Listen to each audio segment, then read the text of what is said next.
తన పట్ల కూటమి ప్రభుత్వం చాలా దారుణంగా ప్రవర్తిస్తుందని, కనీసం ఇంటి నుంచి బయటికి వెళ్లేందుకు కూడా అవకాశం లేకుండా గృహ నిర్బంధం చేయడం దారుణమని మాజీ ఎంపీ సీనియర్ కాంగ్రెస్ నాయకుడు జీవి హర్షకుమార్ మండిపడ్డారు.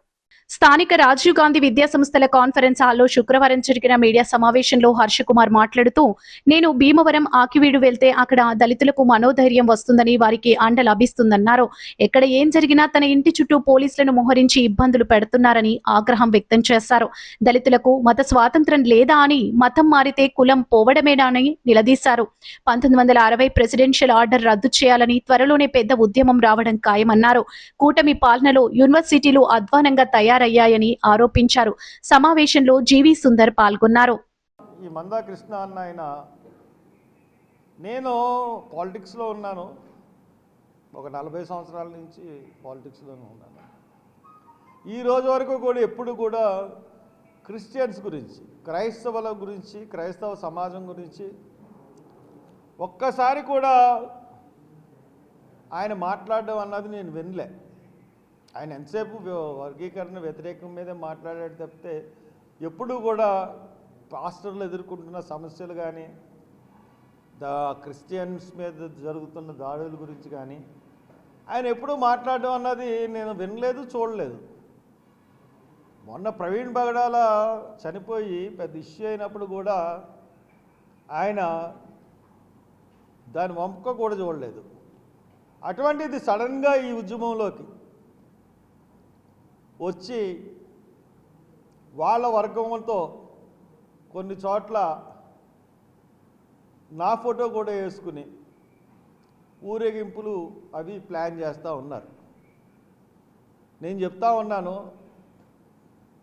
నేను ఖచ్చితంగా సెక్యులర్ వాదిని, నాకు అన్ని మతాలు సమానం, అందరూ సమానంగా ఉండాలనుకున్న సెక్యులర్ వాదే. నేను హిందుత్వవాదిని కాదు, సెక్యులర్ వాదిని. అన్ని మతాలు సమానం నాకు. కాబట్టి ఒక మతతత్వవాదితో కలిసి ఉద్యమంలో నేను షేర్ పంచుకోవడం అన్నది జరగదు. లోకేష్ 250 కోట్లు ఈ యూనివర్సిటీ అభివృద్ధికి ఇమ్మని చెప్తే 500 కోట్లు ఇస్తాను అని ప్రకటించారు. ఇవ్వండి, 500 కోట్లు మీరు ఇస్తా అన్నారు. 500 కోట్లు ఇప్పటికి 4-5 రోజులు అయిపోయింది. జీవో ఎందుకు మీరు రిలీజ్ చేయట్లేదు? 500 కోట్లు కూడా మీరు యూనివర్సిటీకి బాకీ ఉన్న సొమ్ము తప్పితే మీరు సొంతంగా ఇచ్చిన సొమ్ము ఏమి ఉండదు 500 కోట్లలో.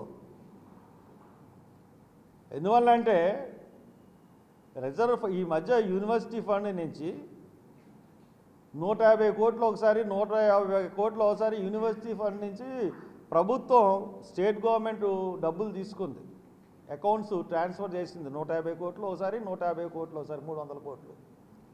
ఆ 300 కోట్లు కాకుండా 2014, 15, 16లో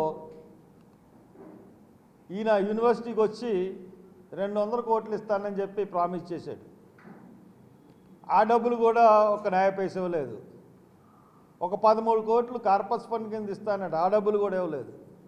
అంటే బకాయిలే, మీరు ఇవ్వాల్సిన బకాయిలు మీరు తీసుకున్నాయి. ఇవన్నీ కూడా 500-600 కోట్ల పైన ఉంటుంది.